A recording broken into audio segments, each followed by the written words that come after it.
இன்னைக்கு தக்காளி சாதம் எப்படி செய்கிறதுன்னு பார்க்கலாம் வாங்க. என்ன பொருட்கள்: தக்காளி, வெங்காயம், இஞ்சி பூண்டு. தக்காளி அரைஞ்சி வச்சாச்சு, இஞ்சி பூண்டு பேஸ்ட் ரெடி பண்ணி வச்சாச்சு. இப்போ வானலியில் எண்ணெய் ஊற்றி வெங்காயம் போட்டு வதக்கி வச்சுருக்கோம். இது மாதிரி பொன்னிறமாக மாறினதுக்கப்புறம் இஞ்சி பூண்டு பேஸ்ட் அரைச்சி வச்சுருக்கோம்ல, அதை அதில் போடணும். பூண்டு பேஸ்ட்டு போட்டு வச்சுக்காங்க. போட்டு நல்லா வாசனை போடுற அளவுக்கு, பச்சை வாசனை போடுற அளவுக்கு வதக்கணும். நல்லா வதங்கிடுச்சு. இப்போ தக்காளி ஆட் பண்ணி வதக்கணும். கொஞ்சமாக தயிர் சேர்த்துட்டு கொத்தமல்லி புதினா இலை சேர்க்கணும். ஊற்றினதுக்கப்புறம் ஒரு கைப்பிடி அளவு புதினா மல்லி இலையை சேர்ந்து வதக்கணும்.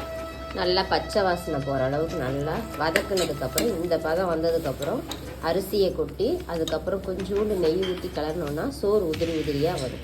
அரிசியை கொட்டியாச்சு. இப்போ நல்லா எல்லாமே வெங்காயம் தக்காளி எல்லாத்தையும் மிக்ஸ் ஆகிற அளவுக்கு நல்லா கிளறி விடணும். கிளறி விட்டதுக்கப்புறம் ஒரு 2 ஸ்பூன் நெய் ஊற்றினோன்னா சாதம் நல்லா உதிரியாக வரும். என்னடா காரம் சேர்க்கலேன்னு பார்க்காதீங்க, ஃபஸ்ட்டே நான் பச்சை மிளகாய் சேர்த்துட்டேன். பச்சை மிளகாய் பிடிக்காதவங்க மிளகாய்த்தூள் சேர்த்துக்கோங்க. 2 ஸ்பூன் நெய் சேர்க்கலாம். எங்கள் வீட்டுக்காரண்டி கொஞ்சம் பெருசாக இருக்கிறதுனால நான் 1 ஸ்பூன் மட்டும் போடுறேன்.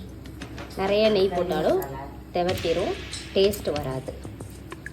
இந்த டம்ளரால் அரிசி எடுத்துக்கிட்டேன். இதால் 1 டம்ளருக்கு 2 டம்ளர் தண்ணி ஊற்றணும். நான் மொத்தம் 4 டம்ளர் அரிசி போட்டிருக்கேன்.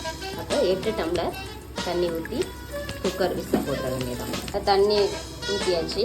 தேவைக்கான உப்பு வந்து வெங்காயம் வதக்கும் போதே நம்ம போட்டாச்சு. பத்தலை அப்படின்னா டேஸ்ட் பண்ணி பார்த்துட்டு இன்னும் கொஞ்சம் போடலாம்.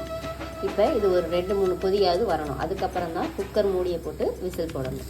நல்லா கொதிக்குது. இப்போ குக்கர் மூடியை போட்டு கரெக்டாக 2 விசில் விட்டால் சோறு பதமாக எடுத்துடலாம். இப்போ ஓப்பன் பண்ணியாச்சு. சுவையான தக்காளி சாதம் ரெடி.